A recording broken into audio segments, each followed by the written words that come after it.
What's up everybody, it's Renty here, and today I'm bringing you my smoke guide, so let's get into it. As per usual, I'm going to start with the loadouts. You have the FMG 9, and then you have the M59 shotgun. Now I recommend using the FMG 9 simply because it's an amazing close range weapon. It also does well in medium range because it shoots so quickly that you can get a lot of headshots. However, I would not recommend using it for long range because the only sights that you can use is the red dot and the reflex, and to be honest, both of them are just horrible for long range. On my FMG 9, I use the flash hider because it helps with the recoil, and I don't think the suppressor makes a lot of sense with the playstyle you're going to be adapting when playing smoke. In the sidearm category, you have the P226 and the SMG 11. Now you guys are probably extremely confused to see an ACOG and a silencer on my SMG. The reason I set it up that way is because I actually use my SMG for long range, because the FMG already does a really good job for short to medium ranges. So the way I use the SMG is I strictly go for headshots. Now if it still doesn't make any sense to you, just bear with me. You'll see what you can do with it in the gameplay section of the video. Now if you don't want to do that, you can use the Compensator, the grip, and the reflex sight, and the SMG becomes a great short range weapon. In the gadget category, you have the nitro cell and the barbed wire. Honestly, there is absolutely no reason not to go for the nitro cell. It has so much potential, and it also works really well with Smoke's playstyle. And to finish out the loadout, you have medium armor and medium speed, and that's exactly what you need to be a flexible defender. Now, I know exactly what you want to see first: the ACOG silencer SMG in action. So the reason I play with that is that the FMG is a great short to medium range weapon. Having another short to medium range weapon would be very redundant, and it wouldn't make a lot of sense. You know, what Smoke really needs is a reliable long range weapon as a secondary, and that's exactly what the SMG can become, with the right attachments of course. Now if you give it a try, it'll take some time for you to adapt because it's really hard to only go for headshots, but I know for a fact you'll quickly understand its potential. I'm not exactly sure if this here is possible on consoles, but on PC it's actually a lot easier than it looks. I would like to add that the ACOG actually helps you a lot to see outside if it's daytime, because your character's eyes will focus on the outside instead of the inside. So having a very small FOV with the ACOG is actually a good thing. And you know, like I said, if you're playing on consoles or you're just not interested in having this kind of weapon, you can just go for the reflex sight and the compensator, and the SMG becomes one of the best short range weapon in the game. It's just that to me, having two weapons that do the exact same job feels really redundant if you think of the potential that this thing has with the ACOG on it. It also gives you a lot of flexibility because you're not restricted to only close range fighting. Smoke's special ability is the toxic gas canisters. These things are thrown just like nitro cells, and they can be detonated remotely from anywhere in the map. When you activate it, it spreads a gas around the canister, and that gas can go through walls. So what it does is it damages enemy operators that stands in it, and it also acts like a smoke grenade since you can't really see well through it. Most of the time they should not be used to kill. They should be used to deny small areas of the map like choke points to gain a tactical edge on the enemy team. They're also really good at slowing the enemy team's push to give time to your team to reposition if needed. For example, if you're alone in A and you think they're going to push and all of your roamers are scattered around the map, all you have to do is to block the door with the toxic gas, and that's going to give your team more than enough time to reposition correctly. So really, the toxic gas is just a buffer. Don't try to use it to get kills, because if you do try and peek someone with the gas canister in your hand, you're most likely going to get killed, and it's not even worth it since he can just run away. What you can see on the screen right now is me using the toxic gas as a smoke grenade. Basically, if it's daylight outside, you can see right through the smoke because on the other side of the smoke it's really bright, but the enemies cannot see anything through the smoke because it's really dark for them. And so that's why smoke grenades are really good on doors leading outside, because for some reason the attackers feel really safe hanging out behind it, when in fact you can clearly see them from the inside. Of course this might change depending on how popular this video gets, but as of right now people don't really know about this. Alright, so let's talk about Smoke. Smoke is the operator that has the most crowd control in the entire game. He has 3 toxic gas canisters and a nitro cell, giving him so much potential to slow the enemy's push down. He is best played as a defender close to the site because that way he can use his toxic gas as soon as the team needs him to. Another reason to stay on the sites is that his special ability is an active one, meaning that the team cannot use it if he dies. Also, I would like to add that the toxic gas canisters grow in importance the more the time goes down, because slowing the enemy's push with say 3 minutes left on the clock is almost meaningless, but slowing the enemy's push at like 30 seconds left, however, is a huge deal since the enemy team will have to create a new strategy on the fly, and obviously that strategy won't be optimal at all. So basically the best time to use the toxic gas is when the enemy team needs to push, and so it's really important to not overreact to the enemy team's early game pressure, because you're essentially losing value every single time you use the toxic gas canister. 3 canisters seems like a lot, but it's really not, so you have to use them wisely, and that's why Smoke should stay alive for as long as possible. He is surely a high value target for the enemy team, and you should play that way. And that's why if you want to peek the attackers outside at the beginning, you have to be very conservative conservative, because yes, you do have an amazing gun to do that with, but if you start trading 1-for-1 with like Ash or Fuse, it's a horrible trade. So like, I still recommend shooting outside with him, you just have to be more careful than usual. I would like to add that Smoke is one of the best operators to deal with shields because he has the nitro cell, which in itself does an amazing job at it, but also he has the toxic gas, which is great to kill shields because, you know, if you throw a canister right under the shield's feet, he has to get away from there sprinting, leaving him wide open for you to shoot him. And so when playing Smoke, it's kind of your responsibility to deal with them. And that should be pretty easy because you're going to be hanging out with the rest of the team.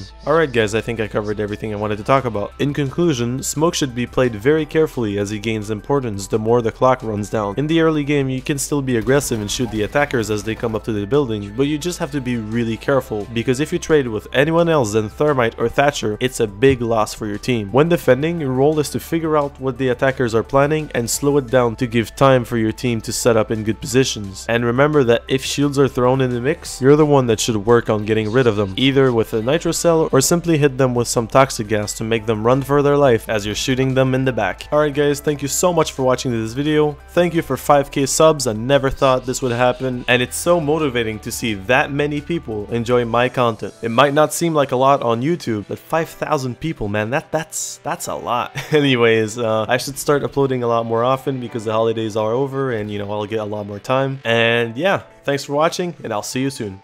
So basically, as soon as you start to see the fight slowing down and a no man's land forming, that's a sign that you shouldn't be there. In fact, you want to be the one forcing the enemy to start moving by flanking and knocking holes in the walls and ceilings, denying good defending spots, which is going to help your team on the front line. Here's a spot that takes a long time to get to, but it's one of the most flexible spots because it's going to help you no matter what your plan is. And so if you're playing in a casual game where you don't really have a plan, this spot is the best one. I mean, just look at this. You can see the whole basement, A site, B site, the locker room, and the stairs.